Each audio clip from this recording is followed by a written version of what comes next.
तर आज मी तुम्हाला दाखवणार आहे या लाडवाची रेसिपी। ही लाडू मी बनवल्या तर नारळापासून, वल्ल्या नारळापासून। तर मी कसं बनवलं ती तुमच्यासोबत मी रेसिपी शेअर करणार आहे। तर चला मग बघूया। तर नारळाचे लाडू बनवण्यासाठी मी इथं घेतल्यात वल्ल नारळ आणि लाडू बनवण्यासाठी दूध, तूप आणि वेलची पूड आणि घेतले मी दूध पावडर।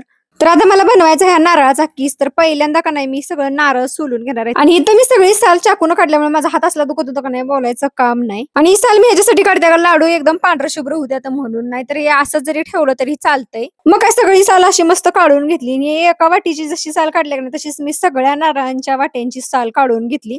आणि आता ही साल काढलेलं खोबरं आहे का नाही, ह्याचं एकदम बारीक बारीक तुकडं करून मिक्सरच्या भांड्यात काढलं आणि ती का नाही एकदम असं बारीक पिसून घेतलं।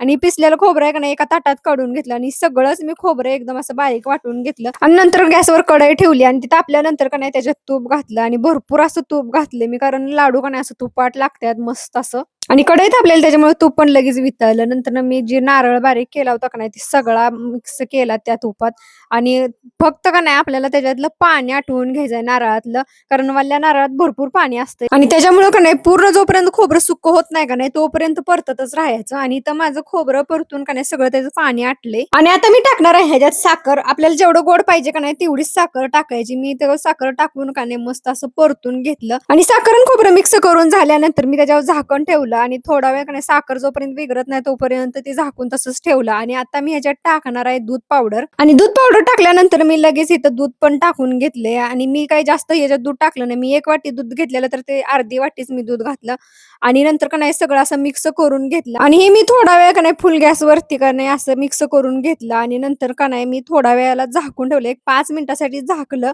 आणि नंतर ना झाकण काढल्यानंतर का नाही ह्याच्यातलं पूर्ण मी का नाही दूध आटवून घेणार आहे। आणि दूध आणि दूध पावडर दोन्ही पण मी ह्याच्यासाठी घातले, कारण ही लाडू बनताना का नाही याला एकदम असा का नाही क्रीमी टेक्स्चर यायला पाहिजे म्हणून, आणि लाडू पण असं मस्त असं वळलं जातात। आता माझ्या या मिक्सर मधलं का नाही दूध सगळं आटवून झालेलं आहे एकदम का नाही, मला जसं पाहिजे का नाही तसं टेक्स्चर आलंय। आणि आता ह्याच्यात मी टाकणार आहे वेलची पूड आणि वेलची पूड टाकल्यानंतर का नाही सगळं असं मिक्स करून घेतलं आणि आता का नाही ही थोडा वेळ रेस्ट करायसाठी ठेवायचं, म्हणजे थंड होण्यासाठी ठेवायचंय। आणि मिक्सर थंड झाल्यानंतर ना म्हटलं आता लाडू बांधून घ्यावं, तर मी लाडू बांधत बांधत का नाही आमच्या जानून 4-5 तरी लाडू ह्याच्यातलं खाल्लं।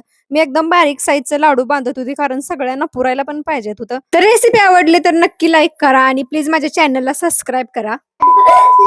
दिसते का व्यवस्थित? मालूम है तेरे बाप को मत सिखा, चल। डोकं व्यवस्थित दिसतंय का? नहीं। तर आज मी तुम्हाला दाखवणार आहे या रेड। अरे कहना क्या चाहते हो?